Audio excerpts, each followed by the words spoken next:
And we are back.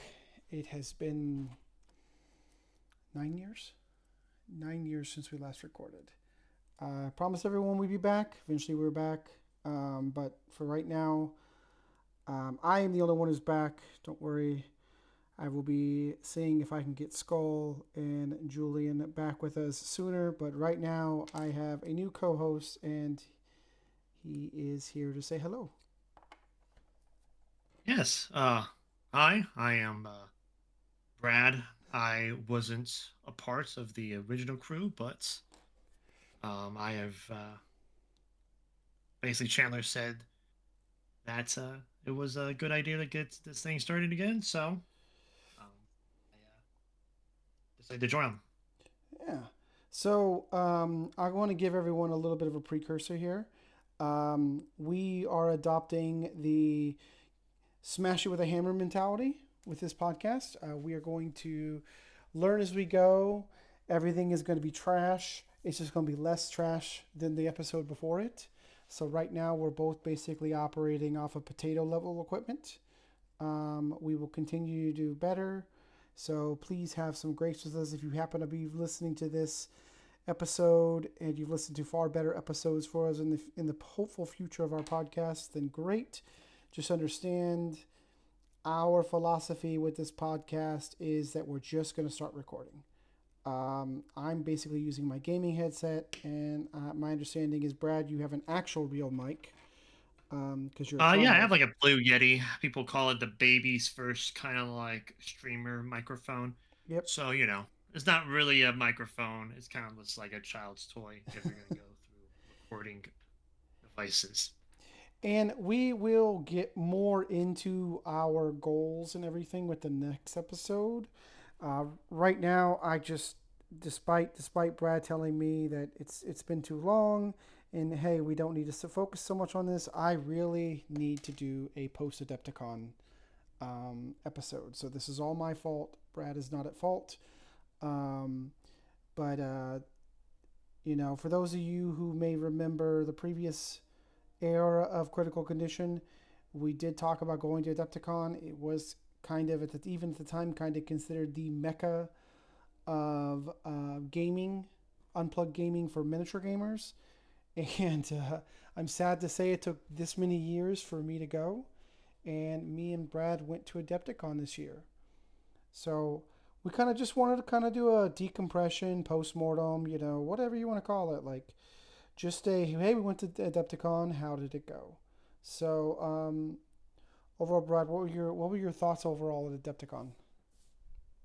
You know, Based on everything I've heard from the many YouTubers and people that we both watch in the space of miniature gaming, I didn't know what to really expect. I just assumed it was going to be a big kind of hall of just Games Workshop everywhere. But I was actually surprised by the amount of just other smaller, I guess, businesses, a lot of indie businesses there that are kind of like up and coming, um, being there and just being able to talk to the actual, be it owners of the business or just people that work on the games for these smaller companies. Uh, and I just found it very good. Also, a chance to maybe run into a YouTuber or two that I've been watching for a while. Um, and yeah, I mean, I thought overall the experience was very good. A lot. It was very um, surprising, and that would definitely be something that I would look forward to going to again. Of course, and then maybe change it up what we do next year as well. Yeah, I mean, I more or less echo what you just said. For me, it was I kind of walked into Adepticon assuming that it was going to be how do I put this? Everyone always talks about with Adepticon how if you're not going for miniature games, specifically if you're not going to play miniature games, then it's kind of not worth going. And we'll get into the drive and everything here in a moment, but overall, I can't disagree with that sentiment more. If you're a miniature gamer, even if you have no interest in playing miniature games at a convention, because neither one of us are tournament gamers, Um, we mainly just play in our small little group and kind of just that's kind of how we do things. But even if you're not a tournament gamer or any kind of organized play gamer, Adepticon most certainly is worth going, and it's not just a store. You know, it's very easy to say, well, Adepticon's just like a big giant shop. Now, don't get me wrong, it really was a big shop for me. I spent entirely too much money, but it was also something fantastic to behold too. Um, so I wanted to kind of talk a little bit about the trip and everything. Um, Before that, though, I would, kind of talk about the road to Adepticon. How did you feel about, getting the tickets and the events and everything? What were your thoughts on leading up to Adepticon? I personally feel like that we did not get enough demos of Leviathan and Yep. Malediction. Yep. I think the 20 demos that we signed up for was just not enough, and I think we needed to do that more. Um, Definitely needed more jokes, jokes malediction. aside, we were a bit late on the event side of things for Adepticon, so our choices were very limited. Exactly. Yeah. And let's just say that when I say that our only choices were Malediction and Leviathans, well, that's basically what we were able to do. We did one painting class. Everything else was basically sold out that we Yep. wanted to do.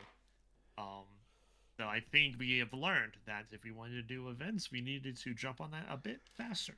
I think one of the big things that was kind of eye opening was um, how quickly we probably should have signed up for everything. And I think it's safe to say we'll both be going next year. And I think that we're going to try to do our best to make sure that when we go next year, that we have everything we need set up properly, so that we're not going to miss out on stuff. I mean, I personally do plan on signing up for like I can't remember what it's called specifically, but like the very important gamer badge because you get a lot of goodies for that too. Oh Um, yeah, they have like the goodie bag yeah, badge. yeah. So even if it's something I only do once and I'm like, in hindsight this probably wasn't worth it. You know, who knows? Um, but I do like to at least quote unquote sample a product once before I say that it's bad. Um, if I can ever get a VIG badge for Gen Con, I definitely will be grabbing it. But I mean, getting that's been extremely difficult. I think I've been signed up for the raffle for the last 3 or 4 years and haven't gotten in yet. But Adepticon apparently is a little bit easier to get it if you want it. I've been told that it does sell out within the first handful of minutes. But if you're on it, you can usually get a goodie bag. Um, what do you have any thoughts about the website or any of that stuff? Because I personally found it kind of annoying, not necessarily difficult, but kind of annoying to navigate. I would say compared to Gen Con, I would say it's a little clunky. Um, but as someone that has only done a couple of big conventions in the past couple of years, Hmm. it wasn't terrible, but it needs to not be as clunky as a feeling for it. Yeah, I can agree with that. It was It took a very long time to get to the event side of things, especially if you wanted to edit or look at your schedule. It took about maybe 6 clicks to get to your schedule, which I think is kind of crazy. I did like the app though. I was very happy to The see the app. Yes, once we figured out that was they told us about the app and when we were there, yeah, that was very useful. Yeah. And then what do you think about the overall pricing? Like for the ticket, I think the ticket was like $60 something like that. I mean the pricing, I from what we understand, you don't even need to buy the ticket for a Debicon if you want to go just for the booths, just for the buying stuff. Mm-hmm. If you want to do the events, you needed the badge. But if you're not planning on doing events and you just want to look at exhibitors there, you Mm-hmm. don't even need to spend the $65. So I think based on that alone, like that is pretty good. Yeah, I mean, it's the price of the badge for me. It was worth it, even if it. I don't know if this makes any sense, but even if it wasn't worth it, it still would have been worth it to me because even if we hadn't signed up for any events, I still would have. The badge was just to me, it's like a way of supporting the whole thing, and I still would have purchased a badge even if we really didn't need to. Yeah, Um, yeah, yeah. but I do echo your earlier statement how next time we need to sign up for a lot more events. Specifically, like you and I have been very much getting into the idea of like painting and stuff a lot more. So I definitely would love to get more painting. Um, we'll talk about the events here in a bit, but definitely for next year would be something I'd like to do. So what about the trip? I mean, it was what, a 7 hour drive from Yeah, Ohio. yeah, it was a 7-hour drive to Wisconsin from Yep. Ohio. Now, I personally didn't mind it. You didn't seem to mind the drive up there either.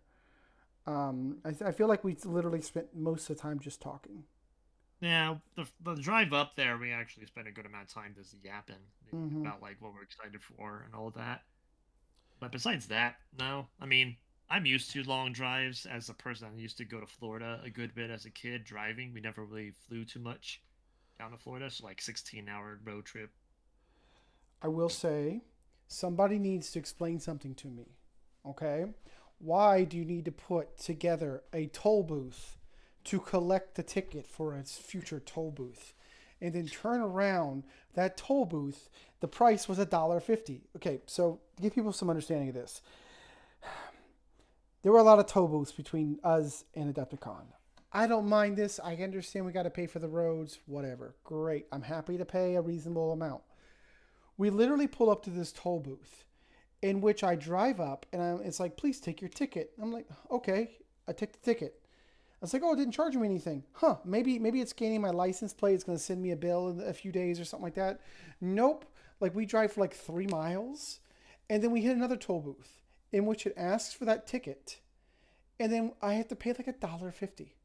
And I'm asking myself, why the heck did we have two enormous? There were no little kiosk on the side of the road. Like these things covered like 7 8 lanes, and like probably multi-million-dollar installations each for $1.50 out of my pocket.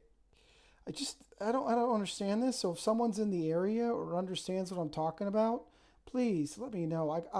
Inquiring minds need to understand where the money is going for this, because I think you basically couldn't fathom it either.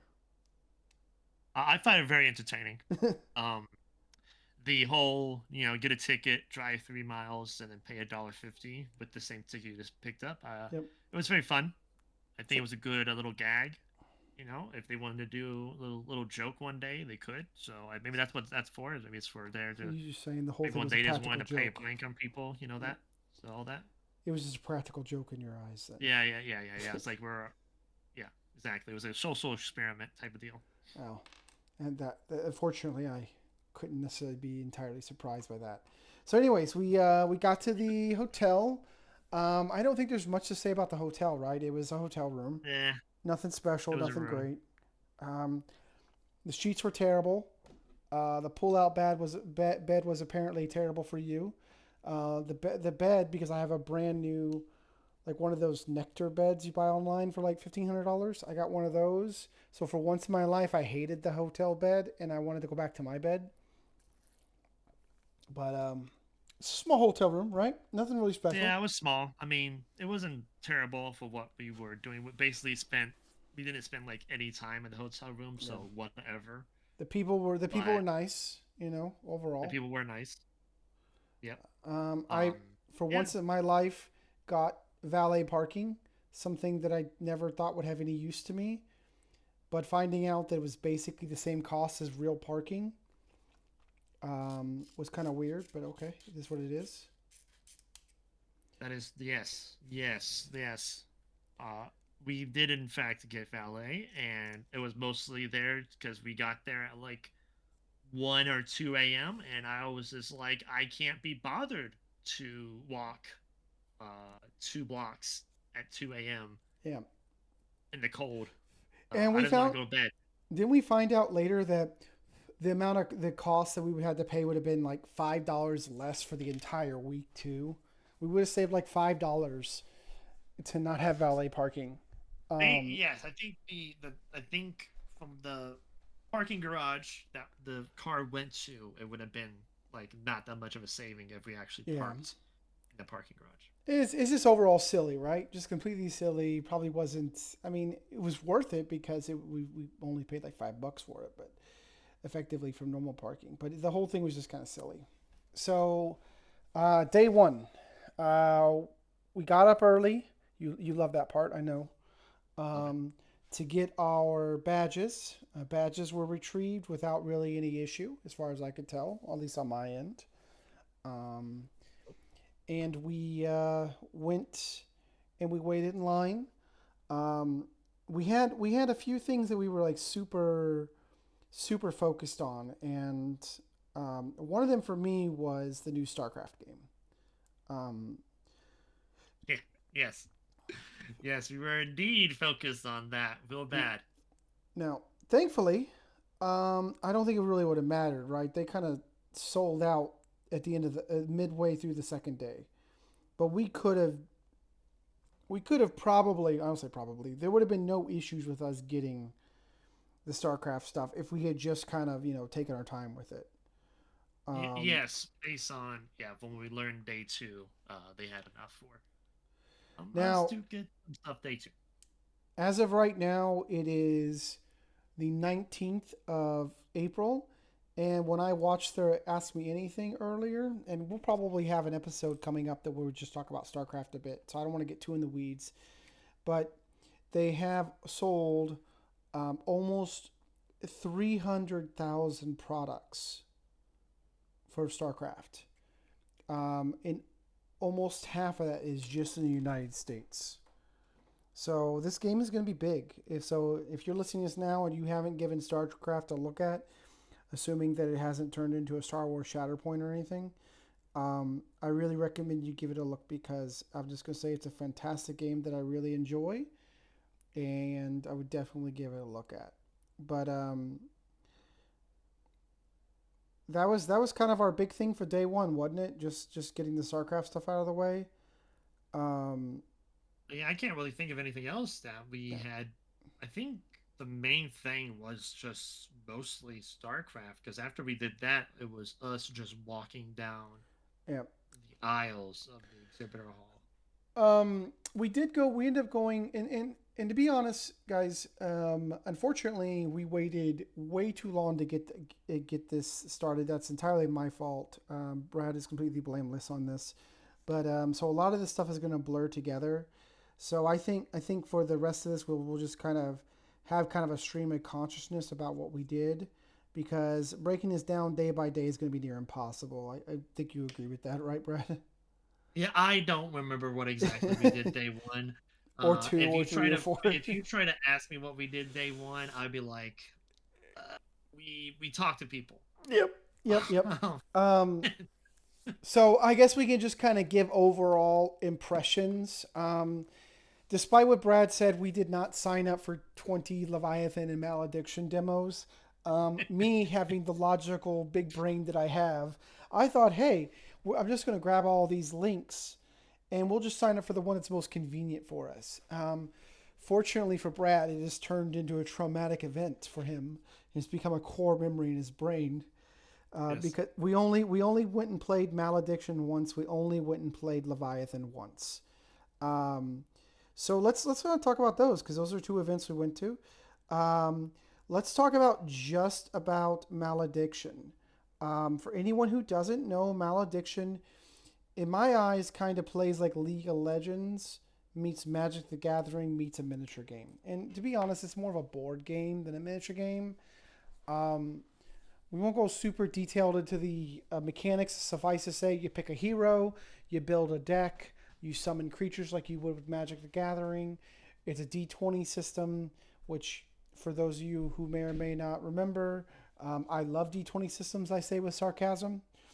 But what did you think about the game, Brad? You're the one who had the hot, spicy takes on this. Yeah, so I didn't hate um Malediction. I just I play card games and I play miniature games. But when they combined the two, I just thought it was kind of too much randomness, if that kind of makes sense in this case of we have the randomness of the card game where you're drawing cards throughout the battle. Um, if you were doing Magic, you would be drawing one card a turn. I think that was the case of Malediction. If we I get think it you was draw draw one or two or two. something like that. But yeah, I mean, I get what you're Yeah, saying. but you would draw cards throughout the battle, and it would still come down to at certain points who got the luckier draws, so they can get out of the bad kind of points in the battle. And now that could be tactical. Hmm. My kind of reason why I wasn't a huge fan of it was just the tactical gameplay of miniature games combined with the randomness of card games. I just didn't vibe with. And now I don't hate it. I can see how people would love it. I love the miniatures. We did not play with the miniatures. We played with the standees, sadly. But from what I saw at their booth, the miniatures looked very high quality, a bit pricier, from my opinion, if we're going to talk about that. But the overall quality of the miniatures was good. The gameplay wasn't sticking with me personally. Yeah, I think one point that you made that really kind of stuck with me, that cemented my agreement with you, was that there is the randomness of card draw, and then there is the randomness of the die result, and you thought it was adding too much randomness to the entire equation. Yep, yep. Um, now, I actually enjoyed the game, but not enough to be an advocate for it against you. I was what I would refer to as thoroughly whelmed with the game. I enjoyed it, but I wasn't willing to, you know, really put my nickel down on it and fight the good fight for a game, because you know me, if there's a miniature game that I want and that I'm super interested in, I'm going to make some effort to get the group into it. Um, even if I have to buy everyone a bunch of starters. And this was the kind of game that if you and I had been really actually interested in it, we could have just walked over to the booth and grabbed the starter, right? Um, Yeah, yep. now, I despise standees. The level of hatred that I have for standees in general bugs me. And I'm very much aware people will say, well, you can just buy the models. I get that. I 100% agree with that statement. And that's exactly what I would do. Um, but overall, I enjoyed the game, but I didn't like the D20 system. Um, the game felt very, very more like a board game than a miniature game, which I don't necessarily think is a bad thing, just kind of how I overall felt about the game.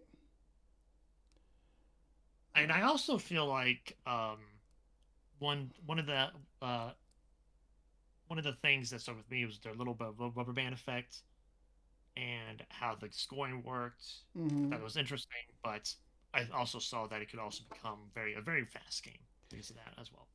Now, like I said, I've been working on a. I honestly had an idea of a miniature game that kind of played like Magic the Gathering, in the sense that you were a a master character who was summoning creatures and casting spells, going up against someone else. Do you think a game can work with dice and a deck building mechanic in a miniature form? Now that is a question. Yes, I think the combination of the two could work. I just think maybe it would be less of unit summoning and more Mm-hmm. of ability usage and you have the units. Your units provide you cards, and not the other way around, where the units are the cards. The units Hmm. give you cards. Okay. So, Yeah. like, if you have a squad of 3 soldiers, those soldiers will have a bunch of basic cards, whereas your commander will give you access to a wider range of their specialized cards Yeah. and their more powerful version of cards that you can build your deck with. Well, But you always have access to those troops, and they don't need to be summoned from your hand. okay. Well, it definitely will be one of my goals to do kind of a stream of consciousness on the games I'm developing. I definitely want to go back to working on some of my miniature games that I have been working on in the past, but it is not the focus of this episode. So, um, let's talk about the other big game that we really demoed, which was Catalyst Games Leviathan. Um, so, I am going to give no qualms about this game, but this game tilted the living crap out of me. Um, I did in many ways it plays mechanically it plays like a better BattleTech. And when I say by better, I love BattleTech, and uh, you love classic BattleTech too. You just love those big character sheets. Um, I that's like if you I would say every time they show them to me, I'm like I'm so excited that I walk away from the table. yep, That's how excited I yep. am. He just has to walk away from the table, or that he would cause a commotion. I Um, would cause a scene. but basically, the core of the mechanic is that you roll some dice, and you need to get higher than the armor that you end up targeting. I almost feel like you should roll the targeting dice first and then roll to penetrate the armor. If you penetrate it, you destroy that part, but then your opponent rolls a repair test during the later turn and repairs it. I'm sure the game is more complicated than we're letting on because it was a demo. Um, but I honestly do feel that if this is the game, if this demo is the game, Leviathan's is, in my eyes at least, is going to struggle a little bit. Um, because I wanted to love the game. You know, I wanted to love the game. Um, but it did not grab me at all. Um, it just felt like, balancing aside, because I my concerns of the balance is not that big of a deal because I feel like that can always be fixed. Um, but the core mechanics did not really grab me. What were your thoughts? Well, I loved my fast French boats. I was able to do a lot of drifting of your German boats, so I thought that was very fun. Uh, and watching you tilt throughout the demo was also enjoyable. I'm joking, of course, He loves watching but me tilt. it's such a beautiful sight that I just needed to happen all the time. But I so I Catalyst that has not made a game that I'm like super excited about when it comes to the miniature side of things. The only thing they have made that I'm like super interested in is the RPG Shadowrun, and that was really it. And they kind of dropped the ball a good bit with sixth edition, but that's a totally different story. But so when we went to this demo, I knew that I was going in with a pseudo negative mindset, but I went in open minded, and I just found the game kind of overwhelming. I just thought, from what you were saying, we spent the solid 2 hour and a half barely doing anything to each other. I literally think that when we were done with the game, the only damage that was done is you had killed one of my crew. I killed 2 of your crew, Oh yes, and that was yes. the only permanent damage I And could it have done. wasn't even on my big ship; it was on my little one that really didn't matter. Yeah, it was like at least it was one on one. It was 2 crew in total, but it was like one on your big ship, one on your small ship, and you cannot repair crew. And that was the only permanent damage that was really done. I might have lost one small gun on one of my ships, but like you said, if that was an hour and a half of gameplay where no ships were in a situation where they could have died, and killing it and destroying a ship was it's very hard from what we've noticed. I I think I agree with you, as in it will just be a very hard thing to get people latch onto. Yeah. Um, yeah. The ships are pre-painted, but they're honestly not pre-painted at a level that I feel is going to be a huge selling point either. No, no. They're pre-painted like something you would some kind of toy, like a little toy by a Target. The quality of the pre-painted reminded me very much like Hero Clicks. Very yes, yes. It did remind me a lot of HeroClix as well. So I don't know if they changed that at all, but from what I saw, um, yeah, very much HeroClix quality of paints on the pre-paints. so the next game that kind of comes to my mind is we did get a demo of the latest version of Conquest First Blood. And what were your thoughts on that? I love the changes that they made to Conquest First Blood.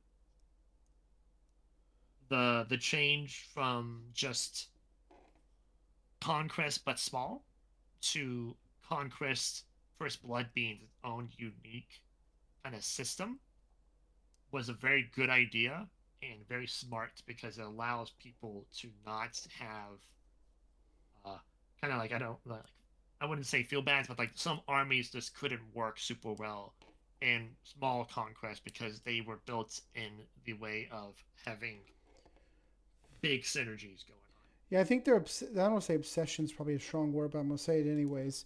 But their obsession in first edition for First Blood seemed to be keeping everything the way it was quote unquote supposed to be. And the fact that they kind of let that go for the second edition, I think was much stronger in allowing them to make a quality game. Yes, yep. Like it's just taking a step away. Like I said, just taking a step away from the actual rules of big conquest and letting small conquest first, like conquest for first blood being its own thing. Was super duper smart. It almost kind of felt like the almost like is like a kill teamification of First Blood, whereas in the original one, First Blood just felt like they were trying to do a intro game to the game, whereas now Conquest First Blood feels like its own unique take on the system or on the universe Yeah, and allows people to really just kind of enjoy it as a standalone product. yeah, yep. Do we want to talk about the big changes or Yeah, we can chat a little bit about them. I like the fact that the morale system really doesn't impact the game like it did because it really did give my faction, the Old Dominion, a huge leg up in the system. Um, I actually really do not like the I called it the risk system, um, whereas we both roll dice and we pair off winners and losers. But the way they did it on this system, whereas I got to pick where my dice went, was very good. I really enjoyed that. What about you? yeah? So I agree with the dice system. That was very very fun. I love the units being multiple, like so squad could they don't have to be in a cohesion outside of deployment. The moment they're deployed, they can go run off and do their own Yep. thing. Feels And when very you kill team, activate, right? Like if it yeah, doesn't, yeah. very kill team. Yep. Yep, the moment you activate that squad, you activated them all at the same time, but they don't have to do this. Like they don't have to do the same thing. Uh, Or I even love even be anywhere be near each other or anything like that exactly. either. Yep. Um, and then also the hidden deployments that they showed us in First Blood, where you put your cards.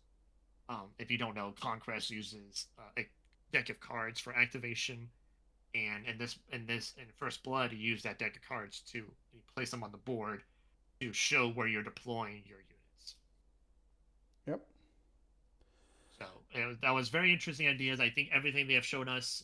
all the unique mechanics that all the factions have, I think Conquest First Blood is a it's going to be probably a very big thing point for that game. Yeah, the fact that And they allow us to maintain our mechanics for our different factions too, because another yeah, one of my sticking points in First Blood was the Old Dominion didn't get half of their rules because in Last Argument of Kings, the Old Dominions, one of their big things is the more of them that you kill, the stronger they get, and I love that mechanic. But it really wasn't present in the First Blood system, but they did find a way to put it into the system this time. yeah, they did the same thing with my main faction, the Sorcerer Kings, which was a spell casting faction where their whole shtick was to slowly ramp up a ritual throughout the battle. And from what they told us, I didn't have a chance to play them in the demo, so I don't know what exactly it works in the actual gameplay. But from what they told us, I think how they took the mechanic from Last Argument of Kings to First Blood Yep. was a huge improvement. Um, okay, I mean, I think we said our thing on conquest, and guys, Yes, yes, we're gonna be going into these miniature games a lot more detail because both me and Brad like to shift our focus in miniature games quite a bit. So as we get back into conquest eventually, we're definitely going to have more to speak on it. Right now, we're just kind of going over Adepticon as a whole. Um, we got to hang out with the people at Warlord Games again. They got to show us some shiny new toys. Um, we both play Conflict 47 as well, and I'm bolt action curious, and you just got your first real game of bolt action what, a week ago, I think. yeah, yeah. About a week ago. Um, and so again, we won't go too in depth there until we start getting back into the Warlord games again a bit. But was very happy to see John and all the others. We got to see Rick again over at the Mantic booth, and he definitely the Mantic's always treated us amazing. Now that the podcast has started back up, we may have to get him on here sometime to, for an interview or something. But we'll see what happens. Um, let's see. We also stopped by the Gale Force 9 booth and gave Team Yankee a good look at, and we walked away with a starter of that. So we're definitely going to be looking at that and give you guys our thoughts as soon as we have a chance to do something with that. Yes, yep. Um, because we're both kind of excited about that, right? Yeah, I'm excited to see what happens when a a T80 shoots a little bullet at Abram, and Yep. it may or may not hurt it. Who Yep. knows? We'll find out. We'll see. Well, I, next, I I could say I could make the jokes about the Soviet tanks that's just falling apart the moment they pull the trigger, but whatever. it's an easy joke, right? Yes, yes, It's yes, low hanging fruit. But we'll definitely see what happens. yeah, I'm very excited for that game too. Um, the we also got the new two-player starter for the Frozen and the Forsaken or something like that for War Machine. Um, War Machine is doing a really cool thing with their since Steamforge Games took it over. They're kind of mixing the hordes and the Warjack, the War Beast and the Warjack stuff together. So factions that are typically War Machine factions are getting War Beasts, and factions that are typically Horde factions are getting Warjacks, but they're getting them in addition to their typical stuff, which I thought was really cool. And you're the one who kind of mentioned that to me because it had never dawned on me that that was what they were doing until you mentioned it. yeah. Um, Yeah. I thought that was very interesting. Like yeah, the cord, Kador. yeah, Kador, Cotter, however you want to pronounce it. Yeah, the red guys. Uh, they have their horde faction, Old Umbre, whatever. How you pronounce that word? I got the Frozen, which is the undead elves kind of Yep. war beast horde faction. Um, If I remember the story correctly, these guys came from the Legion of not Everblight. Sorry, the elf guys. That was Everblight. No, no, it wasn't Everblight. They're called the Retribution of Syra. Yes, Yep. yes. But these guys specifically are actually from Everblight. They're the people because like Everblight apparently took over the people called the NIS. Oh, okay. These are Yep. the remnants of the NIS that didn't get corrupted by Everblight. See, I definitely need to sit down and relearn all my War Machine because I have not had a chance to look at the War Machine fiction since they started since they did the whole revamp, which I think was handled very well, by the way. Um, what else did we do? We definitely took a We painting. also did MCP. We Yep, did we a demo for MCP. yep. And I know some people were upset about some of the changes apparently about the size rating for throwing stuff. I actually think it was a good mechanic, even though I was the one throwing everything. Um, I kind of felt like that balanced the game out a little bit better. I have never played the game really since that demo, so I have no comparison. Yep. I thought it was fine based on all the miniature games we have played. I thought the kind of flat damage made more. It made everything easier to balance. We Um, also stopped by the Warhammer booth mainly to grab some Horus Heresy stuff. yes, Um, yes, we both play Horus Heresy as well, and I play A Thousand Suns, and you play the Space Wolves. Um, yes. I played the Space Wolves if they were red. yes. A lot more vampire-y than Viking. Yep. But yeah, we both picked up some decals. You got some Blood Angel decals, and I Yep. think did you get some shoulder pads too? I got the shoulder pads and the Mark Six helmets Yep. I got the and a the. Praetor. I got a Praetor as well. Oh, you did get. Yeah, that's right. You did get the Blood Angel Praetor, didn't you? Yes, I because I grabbed wanted to. the Thousand Suns Librarian console and the shoulder pads and the helmets and the decals, and I think that was all that I grabbed. And we also grabbed some stuff for our friend who plays the Iron Warriors. Yes, yep, yep. I am out. I am outnumbered in our group. That's fine. Hey, I'm effectively playing Loyalist Thousand Suns. I haven't started summoning the demons just yet. All I know is that we're both red, and it will be fun to try to figure out whose models is who when we get into melee. Yep, yep, yep. So Uh, you can only tell the ones with the jetpacks are the ones that yeah, I'm gonna start getting a bunch of assault marines with jetpacks, so you are. can Okay, you know what? That'll be even fun. We'll just get figure it out. confused. You can be all the confused. Yep. Um, what else did we do? We took a painting class. I did take a painting class. That one was kind of weird. It was less painting and more instructions. So compared to our very first painting class that I ever took, which was in Origins, um, last year, I felt like this one taught me very little. Huh. Or it was like I was watching a YouTube video that I paid for, and the person that's it was like I was in a lecture hall in college, and the teacher was just yapping at me the entire time. And then I had like 20 minutes to try to put paint on a miniature and try to take the process that she was yapping about the entire time and put it on a miniature within a 20-minute time frame, which I thought that was very weird. It Yeah, I mean, was very weird. I wish I could disagree with you, but I was overall pretty disappointed in it. Um, I don't know if it was because it was the last day of Adepticon, but yeah, I don't think yeah I that is making it where we should be more a little bit more focused on maybe the price or what the yeah, person is giving it. Maybe I don't know, but yeah, I was realmed immensely by the class.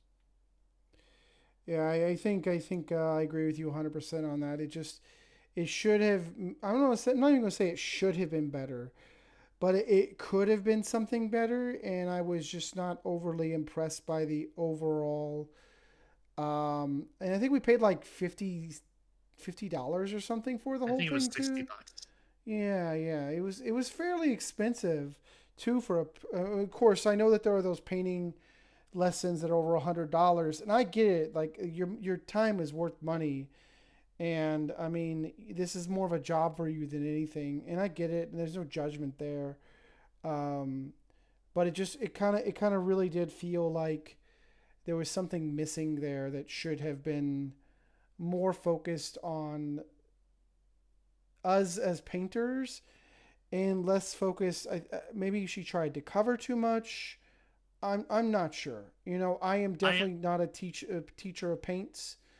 I do demos a little bit here and there and little tutorials, but nothing at the level that she does. So I'm not going to criticize her too far, but I don't know. I just did not walk away from it inspired. my biggest, I think it was just not enough paint to model allowance. Like Yeah, and I just don't, and I'm not if even. she was it was if she was talking while we were also like trying to follow along and painting, I would be okay with that. I'm because when painting for me at least, I want to be very I'm very hands on Yeah, learner. I can't just watch a video and learn from the video. So yeah, yeah. I mean, overall, if I it was knew impact. that was how, like, if I had some magical way of knowing that was what we were going to get out of it, would I have paid for it? Probably not. But am I like demanding a refund? No, not really. You know, so it's kind of like you know, a little bit of yes and no. Not enough for me to get upset over the whole thing, if that makes sense. Yeah, And I kind of got the impression that was more or less how you felt about it too. It's like it wasn't great, but we understood the challenge. yeah. Mhm. Okay. Um, we didn't really. Yeah, I'm sorry, guys, if you're here for play-by-play of tournament reports and stuff like that, but that's definitely not the kind of people we are. We didn't really. I don't think we got a single real game of a miniature game in, or really any kind of game. We just did a lot of demos. We talked Um, to a lot of people. talked to a lot of people, a lot of people, right? Um, Yeah. Hmm. so there's been a little bit of that. We also did some work for a store, but we're not going to really go into that because that's the store's business. But yeah, I'm trying to if I think if there's anything we missed. Um, what did you walk away with? What was your excitement walking away from it? Like my number one experience, like the thing that got me that I was the most excited about. Yeah, well, that's a good question too. Like, what was the number one favorite thing you did there first? Let's start there. Oh man. I would say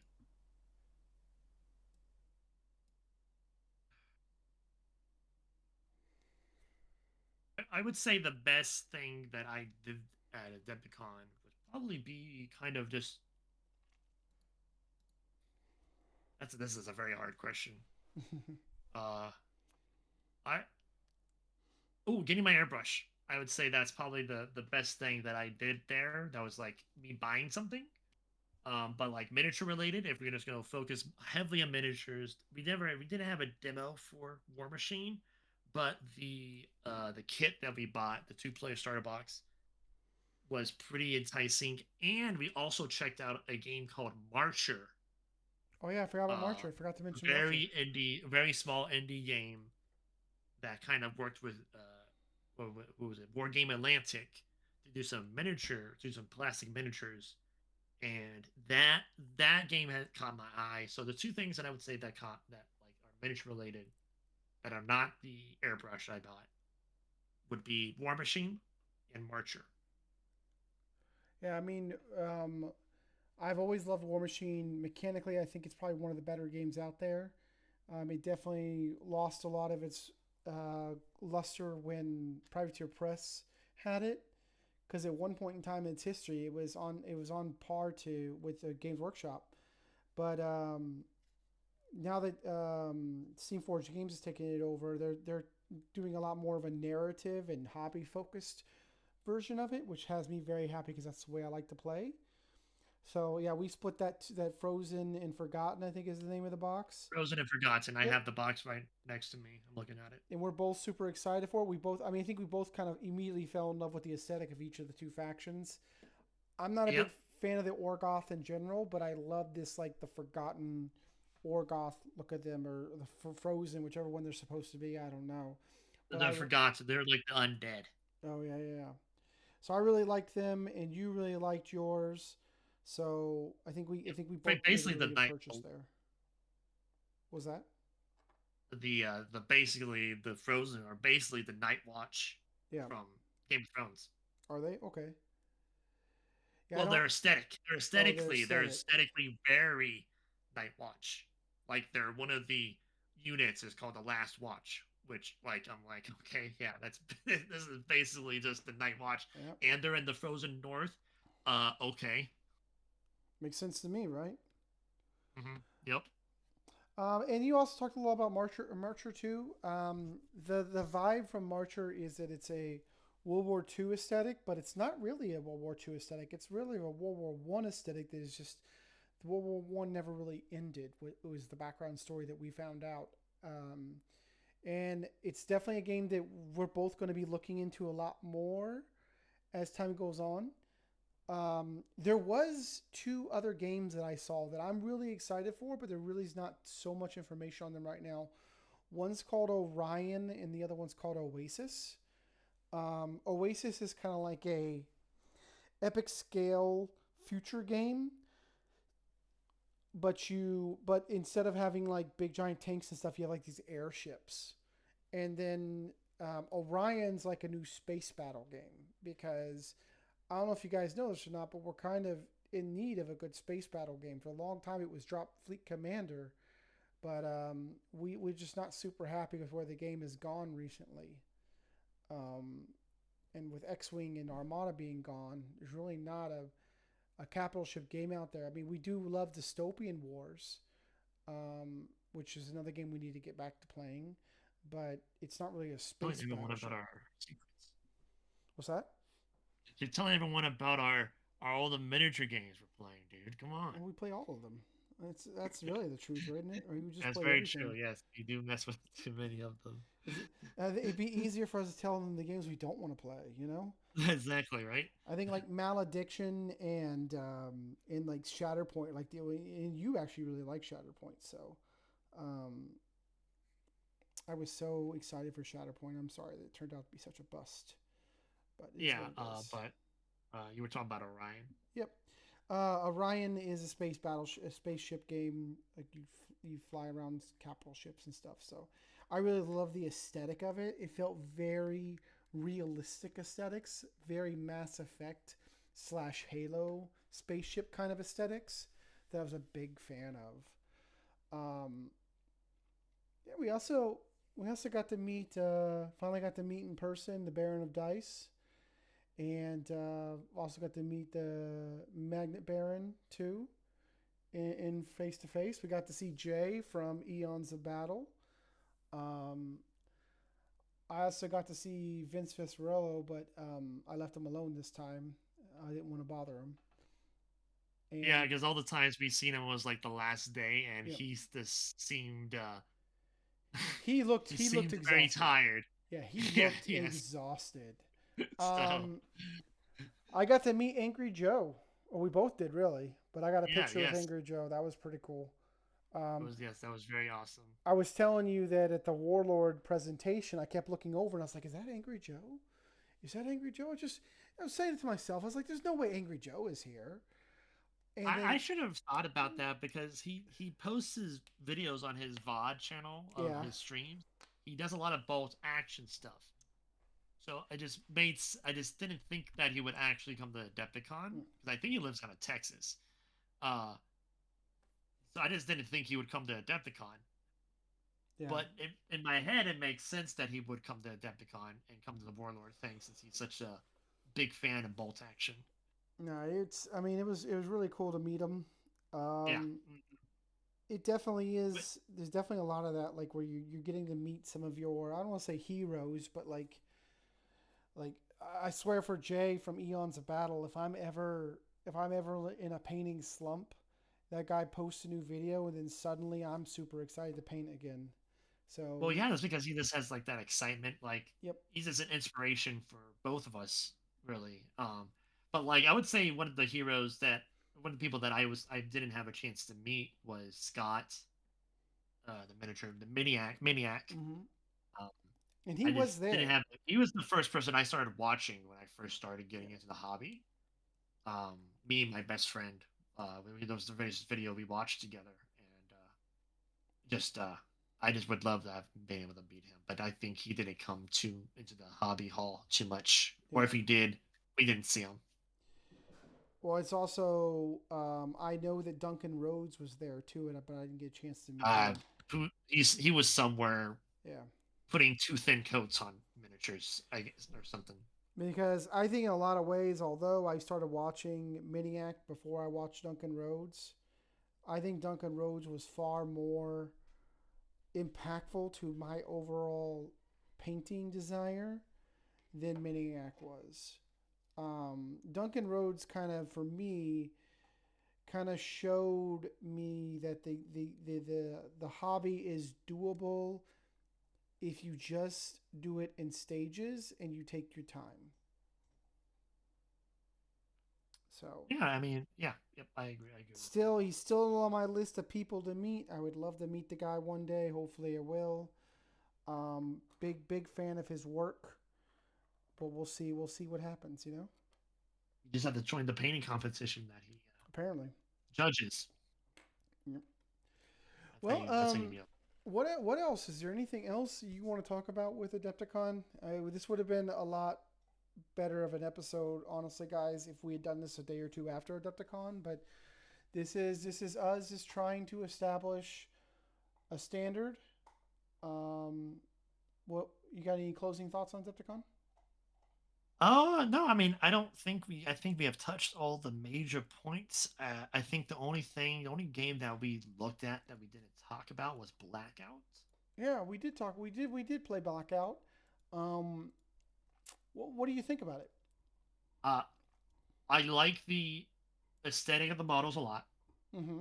The models are very cool looking. I'm also a big fan of Infinity, so it scratches that Infinity itch for me. It's less high tech like Infinity is, but more Mm-hmm. like modern era, but like a little bit in the future, like postmodern. I think is what we would call that. Uh, and I just thought the aesthetic was very cool.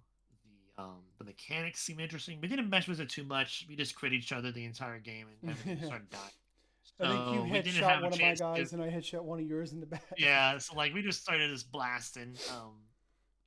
So we didn't really have a big chance to look at the mechanics. But from what I saw, it seemed very interesting, and I would have loved to be able to try the game more. Yeah, the But like, biggest the biggest problem with the it's not even a bad problem. It's a really good problem to have, right? The biggest problem with the miniature world, and we're not gonna go too deep into this because I think you and I could talk about this for hours. we We'll could, save it up for yes, a future episode. But I think overall the biggest problem right now is there's just too much good stuff out there. You know, yeah, way too much good stuff out there. yeah, exactly. I just like I that's the only thing like on my closing thoughts that I can think of that we missed. Uh, but like there's just way too much too many games that we are trying to mess with, and just was so little time. Yep. Okay, well, that's our episode. I have no idea what I'm going to call it, but yes, absolutely, we are back. Critical Condition is back. We will be putting forth the effort to put some kind of bi weekly episode out. We're going to mainly focus on. You know what? No, I'm not even going to say that. You guys should expect an episode, at least one more episode between now and the next 2 weeks. Uh, we're definitely going to be making an episode on what our expectations are for ourselves and for the podcast and the channel as a whole. And we're also going to be doing a podcast on telling you a little bit about ourselves. Um, so I'm not going to dig into that right now because we've basically spent our hour talking about Adepticon. Um, so with that said, Any you don't have any closing thoughts, Brad? Nope. Okay. Well, we will see you all when we see you. Hope you had a pleasant time listening to it. If you have any feedback, feel free to reach out to us. We're slowly in the process of rebuilding all the socials and everything. Just give us some time. Talk to you all later.